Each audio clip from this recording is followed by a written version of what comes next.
시간 우리 함께 하신 우리 모든 성도 여러분들에게 하나님의 뜻을 이루고자 하는 이 거룩한 삶의 목적, 이 목적을 이룰 수 있게 도우시는 하나님의 은혜가 충만하게 넘치시기를 주의 이름으로 축원드립니다. 우리가 요셉의 그 삶을 볼 때에 참 안타깝다 싶은 것이 있다면 그것은 자기가 하고 싶은 것을 하고 사는 삶과는 거리가 먼 삶을 살았다. 그렇죠? 끌려다니는 삶. 그런데 그렇다고 해서 그가 살아갔던 이 모습을 보면 늘 수동적이고 피동적이었느냐, 능동적이지 못했느냐? 그렇진 않죠. 타인에 의해서 삶의 환경이 바뀌었습니다. 타인에 의해서 삶의 환경이 바뀌었는데 내가 하고 싶어 간 것 아닙니다. 내가 되고 싶어 된 거 아닙니다. 타인에 의해서 그렇게 된 거예요. 하지만 그런 환경 속에서도 그는 능동적이었다. 여러분, 내 인생이 내 의지와는 상관없이 이리저리 끌려다니는 것 같을 때 여러분 어떻습니까? 여러분 어떻습니까? 보통은 그렇죠. 실망스럽고, 왜 내 인생은 이런가? 그렇죠. 실망스럽고, 그러다 보면 아무것도 하기 싫고,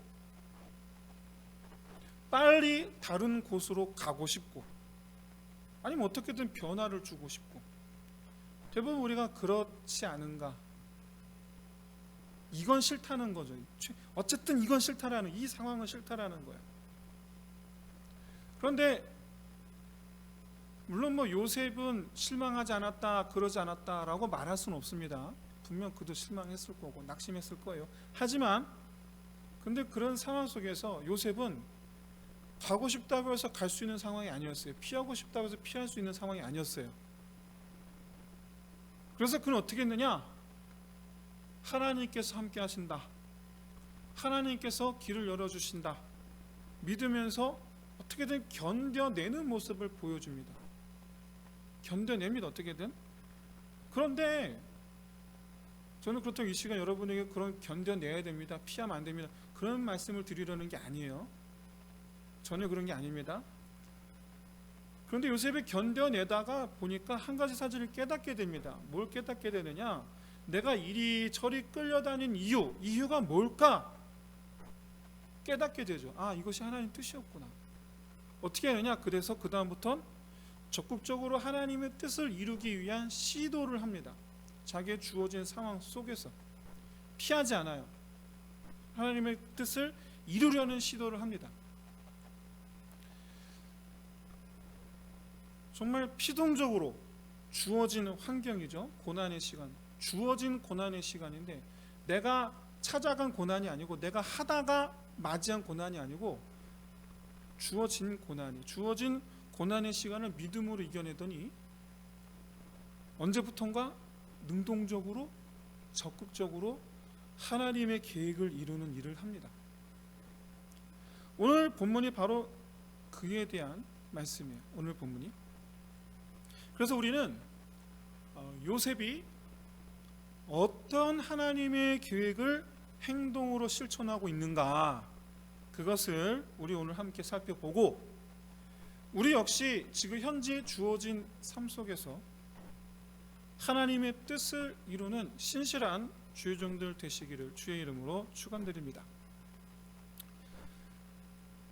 오늘 본문을 보시면 드디어 요셉과 베냐민이 만나죠.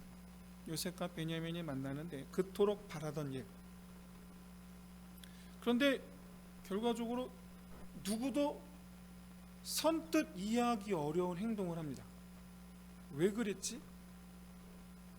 그런데 그게 바로 하나님의 계획을 이루기 위한 첫걸음이었어요. 33, 34절을 보십시오. 만찬을 열었죠.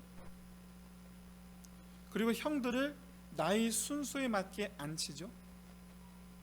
그리고 베냐민에게는 형들보다 5배나 더 많은 음식을 줍니다.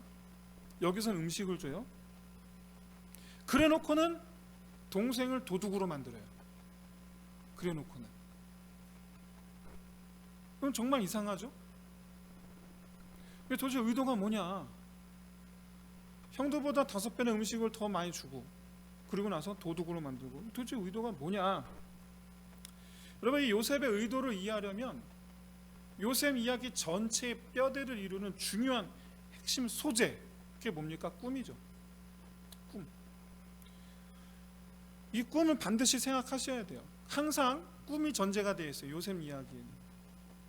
왜냐하면 이 꿈이 바로 하나님의 계획이기 때문에 그래요. 이 꿈이, 이게 하나님의 계획이에요. 하나님께서 요셉에게 주신 꿈은 형들과 아버지가 요셉 자기에게 절하는 것이죠. 그런데 이건 엄밀히 말하면 요셉 한 사람을 위한 계획이 아니고 야곱 가정 전부를 위한 계획입니다.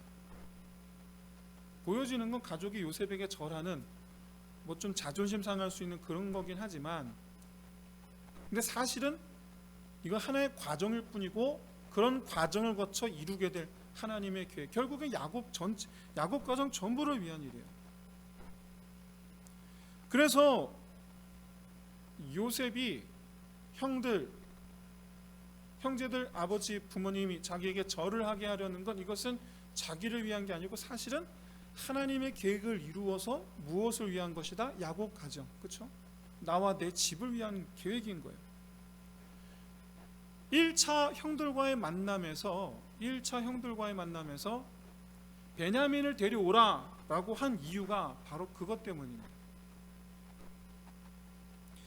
우리는 베냐민이 보고 싶어서 베냐민 데려오라고 한 것이다 라고 그렇게 생각할 수 있겠습니다만은, 근데 만약 그런 의도라면, 보고 싶어서 라고 한다면, 그럼 왜 도둑으로 만들었습니까? 라고 질문했을 때 여러분 대답하기가 참 궁해져요.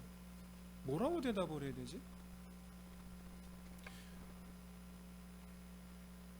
기껏해야 베냐민을 도둑으로 만들어서 가둔다는 구실로 자기 곁에 두려는 것이다 라고 밖에는 우리가 설명을 할 수가 없어요. 그래서 보고 싶어서 라고 말하기에는 좀 부족해요. 그럼 뭐 때문이냐? 꿈 때문이다. 그러면 꿈을 이루기 위해, 하나님의 계획을 이루기 위해 라고 우리가 설명을 할 수가 있어요. 왜 그런가? 여러분 성경을 한번 보십시오.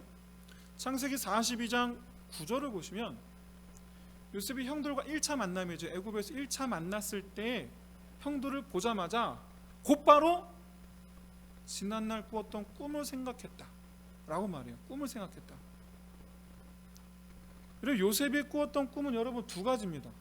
요셉이 꿨던 꿈은 두 가지인데, 하나는 37장 7절에서 형들의 곡식단이 자기에게 절하는 꿈이에요. 37장 7절을 보시면 뭐라고 말합니까? 형들에게 당신들의 단이 내 단에게 절을 하더이다. 그러니까 첫 번째 꿈에 나온 절한 사람들은 형들이에요. 10명의 형들. 요셉의 형들을 만났을 때 첫 번째 꿈이 이루어진 걸 봅니다. 그럼 이제 뭐가 이루어져야 됩니까? 두 번째 꿈이 이루어져야죠. 37장 9절에 기록된 두 번째 꿈은 해와 달과 11별. 여기서 별이 뭐예요? 형제들이잖아요. 형제들. 11번째가 없는 거예요. 형들 10명은 다 와 있는데 11번째가 지금 없는 거예요. 요셉이 형들을 딱 보는 순간, 아하, 그때 꾸었던 꿈이 한 가지가 아니고 사실은 두 가지구나, 두 가지 사건이구나 깨닫게 된 거예요. 지금 한 가지 사건이 이루어졌다. 근데 아직 두 번째 사건이 이루어지지 않았다. 그 11번째 형제가 누구? 자기 동생이잖아요, 베냐민. 그러니까 베냐민을 데리고 오라고 한 거예요. 두 번째 꿈을 이루기 위해서. 그래서 드디어 오늘 본문에서 11명 형제가 전부 다 절을 합니다. 두 번째 만남에서. 그런데 아직도 이 두 번째 꿈이 다 이루어진 건 아니에요. 뭐가 남았습니까? 해와 달, 부모가 남았어요. 아직 부모가. 여기서 요셉이 넘어야 할 벽이 발생합니다. 뭘 넘어야 되느냐? 그럼 요셉이 이제 부모님과 만나려면 자기가 요셉이라는 사실을 밝히고 부모님을 데리고 오라고 하면 됩니다. 그런데 그렇게 하면 과거 자기에게 저지른 일, 그 일 때문에 형들이 자기를 어떻게 대하겠어요? 마음 편하게 얼굴 볼 수 있겠습니까? 아니죠. 이 갈등을 해결해야 되는 거예요. 매듭을 풀어야 되는 거예요. 푸는 과정이 필요한 거예요. 요셉의 입장에서 형들을 용서할 수 있을 겁니다. 아니, 어쩌면 요셉은 20년이 지나는 시간 동안 하나님의 계획이었구나, 이것이 하나님의 뜻이었구나, 형들 때문이 아니라 하나님의 인도하심이었구나 라고 깨닫게 된 순간 어쩌면 형들을 이미 용서했을 수도 있어요. 하지만 여러분, 용서는 혼자 할 수 있어도 화해는 당사자 모두 해야 되는 거예요. 나 혼자 용서해봐야 여러분 화해가 이루어지지 않아요. 나 혼자 용서해봐야 화해가 이루어지지 않아요. 관계가 회복되지 않아요. 용서가 곧 관계 회복이다. 아니요, 그렇지 않아요. 반드시 용서와 함께 화해라는 과정이 있어야만이 관계가 회복이 됩니다. 하나님께서 우리를 용서하셨다. 그런데 우리의 화해의 제스처로 하나님께서 보여주신 사건, 예수 그리스도 십자가 사건이에요. 주님께서 나를 위해서 죽으셨다. 그에 내가 주님 내미신 손을 붙잡으면 화해가 일어나는 거예요. 예수님의 십자가 사건은 하나님의 용서하심이 아니고 우리를 향하여 화해하고자 하시는 하나님의 제스처가 바로 십자가 사건이에요. 그렇기 때문에 부모님을 모시고 애굽에 오려면 형들이 먼저 진실함으로 회개하고 요셉에게 용서를 구해야 됩니다. 그래서 화해가 일어나야 돼요. 하지만 요셉의 입장에서 형들이 과연 그럴까? 나한테 용서를 구할까? 그렇죠? 이게 확신할 수가 없는 거예요. 그래서 한 가지 더 시험을 해봅니다. 형들이 과연 변했을까? 과거처럼 무자비하고 자기들만 아는 그런 사람들인지, 자기한테 그랬잖아요. 무자비했잖아요. 아니면 지금은 변해서 서로 챙겨주고 서로를 위하는 그런 사람들인지. 여러분, 그래서 베냐민을 도둑으로 만든 거예요. 그래서 과거 자기를 버린 것처럼 베냐민을 버릴 것인지를 보기 위해서예요. 그래서 요셉은 베냐민에게 5배나 더 많이 음식을 준 겁니다. 창세기 43장 34절을 보시면 다시 한번 강조해서 말씀드리는데, 요셉이 베냐민에게 5배 더 준 것은 음식입니다. 여러분, 가져가지도 못하고 그 자리에 앉아서 다 먹지도 못할 음식이에요. 그럼 뭐하러 여러분 5배나 줬느냐라는 거예요. 여러분, 설 명절 때 혹시 여러분 이 부모님 집 다녀오셨는지 모르겠습니다만은, 올해뿐이 아니고 예전에 우리가 갔었잖아요. 예전에 우리가 갔었을 때 어땠습니까? 분명 음식을 산더미같이 쌓아놓고 그거 다 먹습니까? 못 먹어요. 그거 뭐하러 이렇게 많이 했나 모르겠어요. 한번 음식을 싸주셨는데 집에 와서 보니까 쉬었어. 못 먹어. 그런 경험도 있어요. 여러분, 이런 음식은 5배나 줬다 의미가 없어요. 별 의미가 없어요. 그런데도 왜 그랬느냐? 과거 아버지가 자기의 형들보다 더 많이 줬잖아요.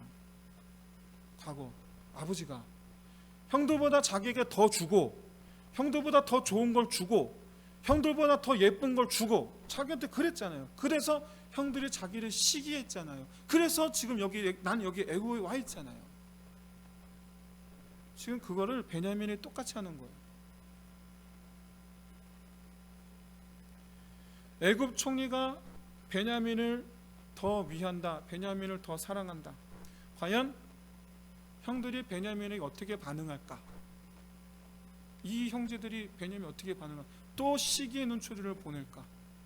앉아서 상석에 앉아서 이렇게 보는 거예요. 근데 여러분 아시다시피 형제들이 다 변했습니다. 변했어요. 계속해서 34절을 보시면 베냐민에게 5배의 음식을 주었다. 그런데 형제들은 즐거워하였다. 이게 히브리 성경에 이렇게 돼 있어요. 히브리 성경에는 베냐민에게 5배를 주었다. 그런데 형제들은 즐거워하였다예요. 그 누구도 질투하는 기색을 보여주지를 않아요. 그 누구도. 하지만 여러분 이 정도로는 형들이 변했는가 확인할 수가 없어요. 확신할 수가 없어요. 그래서 베냐민을 도둑으로 만듭니다. 창세기 43장 13절에 보시면 베냐민의 짐에서 은잔이 나왔을 때 형제들 중 여러분 그 누구도 베냐민을 꾸중하거나 화를 내거나 그러지 않았어요. 오히려 자기 옷을 찢으며 애통해했다.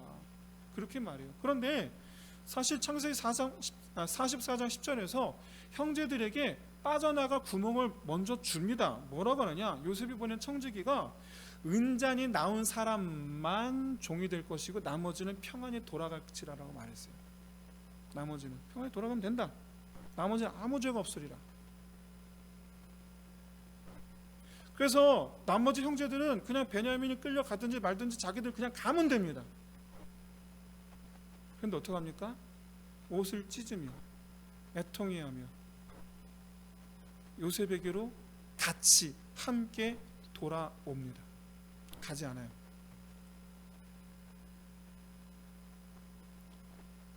과거 요셉에게는 그러지 않았어요. 요셉을 버렸어요. 하지만 베냐민에게는 그러지 않았어요. 함께 가요. 베냐민 네 일이니까 네가 알아서 해 라고 하지 않았어요. 너 때문에 아버지가 큰일 나게 생겼다 라고 하지 않았어요. 그저 베냐민이 애굽 총리에게 붙잡히게 된 이 사실 자체를 함께 괴로워했어요. 그럼 우리가 문제가 발생하면 그렇습니다. 네 일이잖아. 너 때문에 그렇게 됐잖아. 이게 보통 우리 태도예요. 근데 여러분 공동체가 그런 태도를 갖고 있으면 공동체는 반드시 깨어집니다. 반드시 깨어집니다. 그 공동체가 가정 공동체가 되면 더 심각해집니다. 부부 사이 간에 당신 때문이라는 말이 나오는 순간 이미 깨진 거예요. 이미 깨진 거예요. 네 일이야 하는 순간 이미 그 가정은 깨지는 거예요. 교회는 어떻습니까? 영적 공동체 어떻습니까? 똑같습니다. 네 일이야 그러는 순간 교회 공동체는 깨집니다. 너 때문이야, 너 때문에 그렇게 될 거야 하는 순간 역시 교회 공동체는 깨집니다. 그러나 형제들은 이 베냐민으로 인해서 애통해하며 돌아오고 급기야 44장 33절에서 요셉 앞에 섰을 때 유다가 대표로 해서 나와서 요셉에게 간청하죠. 뭐라 간청합니까? 나를, 베냐민 대신에 나를 종으로 삼아 주옵소서. 자기를 노예로 삼아달라는 나, 베냐민 대신에. 과거에는 요셉을 노예로 만들었거든요. 요셉을 노예로 만들어버린 사람들이 그때는 아무 이유 없이, 지금은 반대로 노예가 될 만한 상황임에도 불구하고 노예가 되어야 될 운명에 처한 베냐민이 아닌 나를 노예로 삼아 주옵소서. 완전히 바뀌죠. 이렇게 형들이 자기에게 한 것과 베냐민에게 한 것이 완전히 정반대인 것을 보고는 오히려 이 베냐민을 보호하려 하는 태도를 보이고 자기 베냐민을 위해서 자기를 희생하려는 이 유다의 모습을 보고는 완전히 마음을 열게 됩니다. 이것이 우리 그리스도인의 삶의 모습입니다. 그리스도인의 모양이어야 되는 거예요. 이후 전개는 여러분 다 아시다시피 요셉 자신이 누군지를 밝히고 아버지 야곱을 데리고 오게 해서 자기가 꾸었던 두 가지 꿈을 다 이루게 됩니다. 그렇게 해서 요셉은 하나님께서 주신 꿈, 하나님의 계획을 완전히 다 이루게 됩니다. 사랑하는 성도 여러분 주어진 환경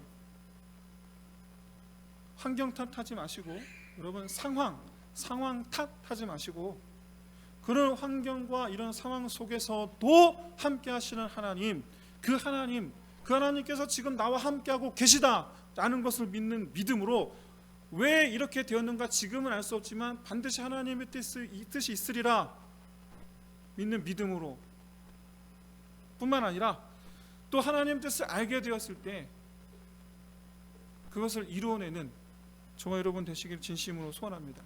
여러분 언젠가는 알게 될 거예요. 그럴 때 정말 요셉처럼 하나님의 꿈을 실현하는 저와 여러분 되시기를 진심으로 소원합니다.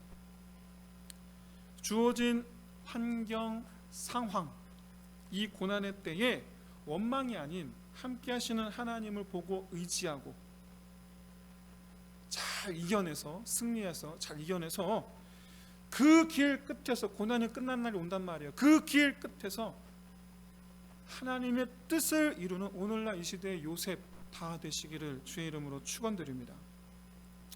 여러분 보시다시피 요셉 이야기의 전체적으로 흐르는 주제는 하나님 계획의 성취예요. 하나님의 계획의 성취.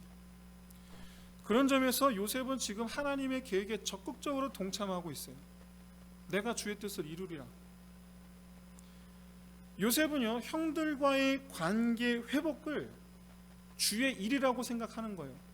주의 일. 형제들 관계 회복을 주의 일. 그렇다면 입장 바꿔서 요셉의 형제들입니다. 요셉의 형제들은 과연 하나님의 계획의 성취라는 이 관점에서 볼 때에 과연 이들은 하나님의 계획의 성취에 어느 정도 가까이 있었는가, 동참했는가, 아니면 전혀 상관이 없는가. 여러분 이거를 우리가 살펴보아야 돼요. 왜냐하면 형제들 또한 하나님의 계획대로 어떻게 됩니까? 애굽에 들어오죠. 하나님 애굽에 들어옵니다. 그런데 그냥 단지 끌려오기만 했다, 끌려오기만 한 것이다, 역할이 없다, 하나님의 계획의 완성을 위해서 자기들의 어떤 역할이 없었다, 그냥 단지 끌려왔다 라고 한다면 여러분 이건 오늘날 우리 성도들의 신앙생활 태도에 심각한 부작용을 초래하게 됩니다. 무슨 말이냐면 요셉 형제들을 보니까 하나님의 뜻과 상관없이 살아도 애굽 땅, 하나님께서 마련하신 피난처, 하나님 날개 아래 천국 아닙니까? 들어가더라.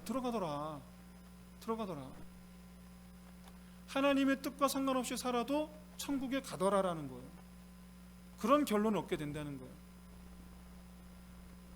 그런데 여러분 오늘 본문을 보시면 요셉의 형들 또한 이 하나님의 뜻에 맞는 사람으로 변화되어 왔고 변화되어 있음을 우리는 확인할 수 있죠. 확인했죠, 좀 전에. 형제들은요, 애굽 총리가 베냐민을 아끼는 듯한 모습을 보여주니까 안심하고 만찬을 즐깁니다. 우리 같으면 질투할 텐데 왜 쟤만 예뻐해? 우리 교회 성도들은 아무도 그러지 마시기를 바랍니다. 목사님이 어떤 성도만 예뻐해 그러면서 시험 받는 성도들이 많다는 얘기를 저는 노예 가서 많이 들어요. 그런 얘기 많이 들어요.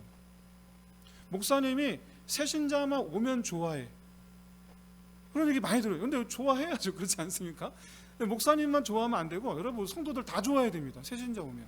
그렇잖아요. 새신자가 오면요, 목사님만 기분 좋은 게 아니라 다 기분 좋아야 돼요. 왜? 하나님이 기뻐하시니까. 네. 우리 목사님은 새신자만 좋아해. 그걸 또 이렇게 삐딱하게 앉아갖고 그렇게 질투하고 시기하고 싫어하고 그럼 큰일 나는 거예요. 목사님은 뭐 어떤 성도만 또 좋아해. 여러분 말도 안 되는 얘기 하지 마세요. 그럼 큰일 나는 거예요. 실제로 그러면 안 되지만, 실제로 그런 거라면 안 되겠지만, 근데 여러분 이 형제들은 요셉이 베냐민 아끼는 모습을 보여줄 때 안심하고, 지난번에 있었던 문제가 지금 해결됐구나 라고 생각을 했어요. 해결됐다. 마음이 편안해진 거예요 지금. 근데 여러분 아시다시피 문제는 아직 해결되지 않았습니다. 진정한 문제의 원인은 베냐민이 아니죠. 베냐민이 아니라 바로 자기들의 문제인 거예요. 자기들. 어떤 자기들? 과거 요셉을 미워해서 죽이려 했던 자기들. 아무 죄도 없는 요셉을 노예로 팔아서 차마 자기들 손으로 죽일 수가 없으니까 남의 손을 빌려 죽이려고 한 거예요. 그거는 여러분 어린애를 노예로 팔면, 노예로 팔려갔을 때 어린애가 그 노예로서의 그 삶이 어땠겠습니까? 가서 죽으라고 보낸 거예요. 그랬던 우리, 하나님의 뜻과는 완전히 정반대되는, 동생을 죽인 가인의 길, 그 가인의 길을 따랐던 과거의 바로 그 일, 지금 바로 그 일 때문에 곤경에 처한 거거든요. 문제 아직 해결되지 않았어요. 그럼 우리를 향하신 궁극적인 하나님의 뜻, 하나님의 계획, 하나님의 목적 무엇입니까? 여러분 젊은 남녀 만나 가정 이루게 하신 이유가 뭡니까? 그래서 그 두 사람은 부부를 통해서 아이를 주신 이유가 뭡니까? 근데 아이 때문에 맨날 싸우고, 부부간에 서로 마음에 안 들면 맨날 싸우고, 여러분 그러라고 하나님께서 부부에게 말씀하신 거 아니에요. 우리 그리스도인은 뭐가 있냐면, 여러분 사랑해서 결혼했다라고 생각하면 여러분 그 50점입니다. 우리가 하나님께서 우리를 만나게 하시고 우리를 사랑하게 하셨다요. 누가 있어요? 하나님께서 하셨다. 왜? 하나님 목적이 뭡니까? 내 가정으로, 우리 가정으로 사랑하게 하시려고. 어떻게? 서로 원수된 자를 사랑하게 하시려고. 여러분 결혼하기 전에는 예쁜 모습만 보이잖아요. 그렇죠? 마음에 드는 모습만 보이는, 그러니까 결혼한단 말이에요. 결혼해서 싸우는 이유가 뭡니까? 서로 몸에 난 가시들을 발견하게 되거든요. 근데 사실 하나님께서 우리를 사랑스러우니까 사랑해서 결혼해라가 아니라, 그럼에도 불구하고 서로 사랑하라. 그래서 나의 계획을 성취하라. 나의 계획을 성취하라. 이걸 위해서 하나님께 우리를 부부되게 하시고 가정 만드신 거예요. 교회는 어떻습니까? 교회 성도들은 정말 그야말로 너무나 다양합니다. 너무나 다양해요. 굉장히 활발한 사람, 굉장히 조용한 사람, 수다스러운 사람, 묵묵한 사람, 활동적인 사람, 정말 그야말로 집콕인 사람, 모이기를 좋아하는 사람, 혼자 있기를 좋아하는 사람. 여러분 다양합니다. 그런데 그런 이들을 모아놓고 서로 다르다고 서로 손가락질하면 그게 교회입니까? 아니죠. 그럼에도 불구하고 서로 아껴주는 거예요. 형제들이 베냐민 아껴듯이 너 때문이야가 아니라 함께 울어주고, 그러라고 교회 만들어 주신 거거든요. 그러라고 만나게 해주신 거거든요. 그러라고 우리 교회에 세워주신 거거든요. 자, 너희는 서로 달라. 그러나 나의 계획은 그럼에도 불구하고 서로 사랑하는 거야. 이게 하나님의 계획의 성취예요. 완성이에요. 여러분 우리가, 하나님께서 너와 나, 우리, 너에게 원하시고 나에게 원하시고 우리에게 원하시는 것은 서로를 향한 사랑, 존중, 희생, 이게 여러분 하나님의 궁극적인 계획이에요. 뜻이에요. 목적이에요. 우리가 여러분 우리 곁에 있는 사람, 가까이는 부모, 형제, 남편, 아내, 가족을 비롯해서 가까이 지내는 친구, 교회 안에 믿음의 형제들, 성도들을 여러분 우리가 존중하지 않는다 라고 해서, 배려하지 않는다 라고 해서, 희생해주지 않는다 라고 해서, 그러면 누가 뭐라 할 사람 있습니까? 아무도 없습니다. 최소한 이 세상에서만큼은 그 누구도 뭐라 하지 않습니다. 실제로 요셉의 형들은 20년 전 요셉을 노예로 팔아버린 일로 인해서 그 누구에게도 책망을 받은 적이 없습니다. 요셉을 팔아버리고 지금까지 편안하게 살았어요. 그런데 여러분 이웃을 사랑하지 않고 존중하지 않고 배려하지 않고 더 나아가 희생하지 않는 모습을 보고 재시는 분이 계세요. 아모스 7장 8절에서 하나님은 다림줄로 이스라엘의 죄를 재고 계시고 그것을 결코 용서하지 않으리라 라고 말씀하고 계세요. 하나님께서 계속 우리를 줄로 재시는 거예요. 이 재시는 무엇을 재십니까? 죄를 재시는 거예요. 죄를. 다른 걸 재는 게 아니고 죄를 우리의 죄의 길이가 얼마나인가를 재시는 거예요. 그럼 무엇에 대한 이 죄, 하나님께서 재시는 이 죄, 이게 뭐겠습니까? 하나님의 명령을 어긴 것. 그 하나님 명령이 뭡니까? 사랑하지 않은 것. 그거 다 재시는 거예요. 다 재시는 거예요. 여러분, 그래서 사랑이 없는 내 모습, 배려하지 않는 내 모습, 이기적인 내 모습, 이게 언젠가 문제가 되리라. 언젠간 반드시 이게 문제가 되리라 라는 것을 여러분 깨달으시기를 진심으로 소원합니다. 여러분, 이게 지금은 잘 모르죠. 와닿지도 않아요. 하지만 잠언의 말씀처럼 여러분 지혜를 갖추시고 이것이 반드시 문제가 되리라는 것을 이 시간 깨달으시고 오히려 문제가 아닌 상급을 받으실 수 있는 저와 여러분 되시기를 진심으로 소원합니다. 형들 보세요. 만찬의 자리 아무 불편함이 없어요. 문제 해결 같은 것 같아요. 평안해졌어요.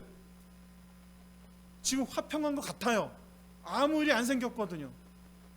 여러분, 지금 우리는 아무 문제 없이 살아가고 있습니다. 지금 우리는 화평한 것 같습니다. 하지만 분명히 아셔야 하는 것은 반드시 이웃을 사랑하지 않았던 점, 희생보다는 이기적이었던 점, 언젠가는 문제가 되리라라는 거예요. 그런데 요셉의 형제들 이 위기에서 벗어나게 됩니다. 그들이 곤경에서 벗어나 자유를 회복하게 된 이유, 우리가 앞으로 다가올 곤경을 벗어나 자유를 회복할 수 있는 유일한 길, 그거는 형제들 전부가 같은 마음으로 막내 동생 베냐민을 애통해 했기 때문에, 한 걸음 더 나아가 베냐민을 위해 희생하려 했기 때문에, 마찬가지 우리도 마찬가지예요. 그렇게 해서 그들은요 애굽으로 하나님께서 준비하신 피난처로 하나님 나라 천국으로 들어올 수가 있었어요. 그래서 그렇게 그들은 하나님 백성이 될 수가 있었어요. 요셉의 형제들이 애굽에 들어온 것, 그들은 아무런 일도 하지 않았다? 아닙니다. 그들도 역시 마찬가지로 하나님의 뜻에 맞는 모습을 보여주었기 때문에 들어올 수가 있었어요. 어쩌면 우리는 지금 현재 내 삶의 모습에 아무런 그런 불편한 문제가 없다라고 여러분 느끼실지 몰라도, 오늘 이 시간 하나님께서 문제 삼으실 만한 것이 있는지 없는지 가만히 잠잠히 돌이켜 보시기를 바랍니다. 우리는 엊그저께 이제 설 명절을 보냈죠. 그런데 이 명절과 관련해서 매년마다 인터넷에 올라오는 며느리 이야기가 있어요. 이번에도 어김없이 봤어요. 이번에는 5인 이하 금지 조치, 그래서 5인 이상 모인 가정을 보면 신고하라라는 이런 방침 때문에 시댁에서 만약 오라고 하면 서로 신고해 줍시다라는 맘카페 이야기를 봤어요. 그러면 시부모가 되었든 친정부모가 되었든 처가 부모가 되었든 장인장모가 되었든, 여러분 우리를 길러주신 부모님들을 향한 기본적인 마음가짐이 그 정도라는 거에 저는 정말 안타까웠어요. 부모에 대한 마음이 정말 고작 그 정도구나. 너무 안타까웠어요. 왜? 그걸 재시는 분이 계셔서 그래요. 그걸 재시는 분이 계세요. 그래서 안타까웠어요. 할 수 있는 한 최선을 다해 섬기는 것, 여러분 그게 자식 도리인 줄로 믿습니다. 여담이지만 그렇다고 해서 제가 5인 이상 집합 금지 규정을 어기면서까지 그런 얘기는 아니에요. 그런 얘기가 아니고 지킬 것을 지키되 어쨌든 최선을 다하자, 그런 말씀이에요. 최선을 다. 방법론은 여러 가지가 있을 수 있겠지만, 근데 최선을 다하는 게 고작 서로 신고해 주자니 이게 무슨. 여러분 부모를 섬기지 않는 자식에 대한 이 하나님의 경고의 말씀 여러분 잊지 마시기 바랍니다. 그런데 여러분 이게 부모 자식 간의 문제뿐이겠습니까? 그렇지 않습니다. 여러분 아내와 남편 사이는 어떻습니까? 특히 남편들은요 심각합니다. 네 아내 사랑하기를 어떻게 하라고요? 주님께서 자기 목숨을 버리심 같이. 여러분 남편도 심각해요. 이 말씀 앞에서 내 목숨을 버릴 정도의 고통을 끌어안고 사랑하는 게 여러분 그게 남편의 사랑이어야 돼요. 아내의 사랑은 또 어떻습니까? 이것도 심각해집니다. 왜? 남편에게 순종하라는 거예요. 싫어도 남편 말대로 하라는 거예요. 근데 요즘 세태가 그건 아니잖아요.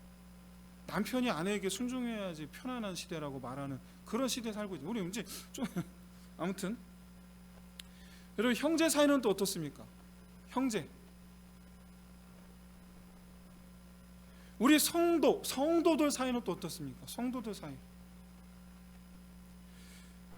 혹시 가해자인 형들의 입장이 아니라 피해자인 요셉의 입장에 혹시 있으신 분 계십니까? 피해자, 나는 피해자다. 만약 그러면 여러분 진심으로 바라건대 오늘 이 시간 한번 결단해 보십시오. 내가 한번 요셉이 되어봐야 되겠다. 내가 피해자 입장이라면 내가 요셉이 되어봐야 되겠다. 한번 믿음으로 한번 여러분 결단해 보시기를 바랍니다. 그렇게 우리 함께 이 시간에 우리 하나님의 이 뜻과 계획을 생각하면서 우리 자신을 하나님 보시기에 보시는 분을 생각하면서 신앙생활 해야 되잖아요. 보시는 분을 생각하는 게 신앙생활인데 하나님 보시기에 이렇게 우리 자신을 아름답게 꾸며낼 줄 아는 그런 여러분 지혜로운 하나님의 자녀들 되시기를 주의 이름으로 축원드립니다. 형제를 사랑하는 것 나를 위해서 사랑하라고 말씀하시는 거 아니에요. 남편에게 순종하라는 것 나를 위해서 남편을 위해서 순종하라는 거 아니에요. 하나님께서 보시기에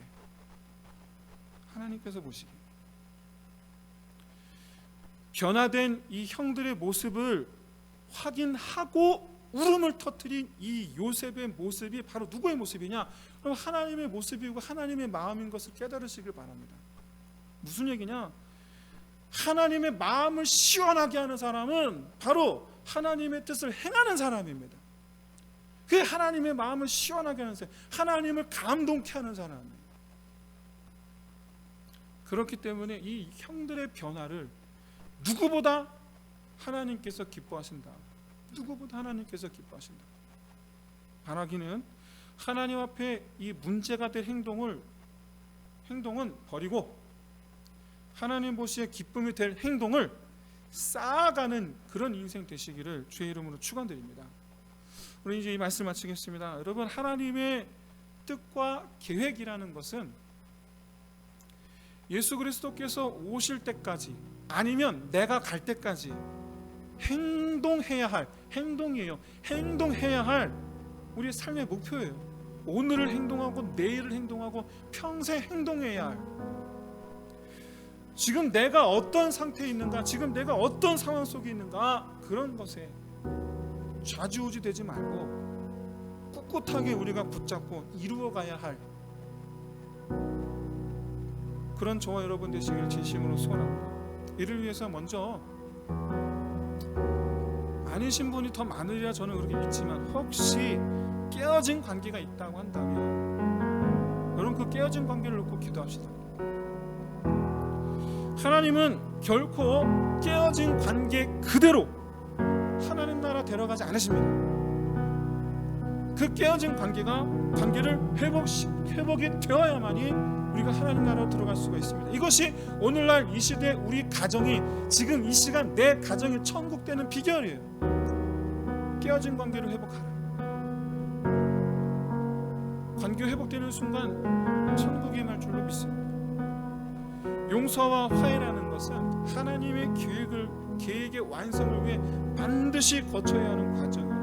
예수 그리스도 십자가 은혜를 거쳐야만이 우리가 하나님 나라 들어가는 것처럼, 하나님과의 관계가 회복이 되어야만이 우리가 하나님 나라 들어가는 것처럼,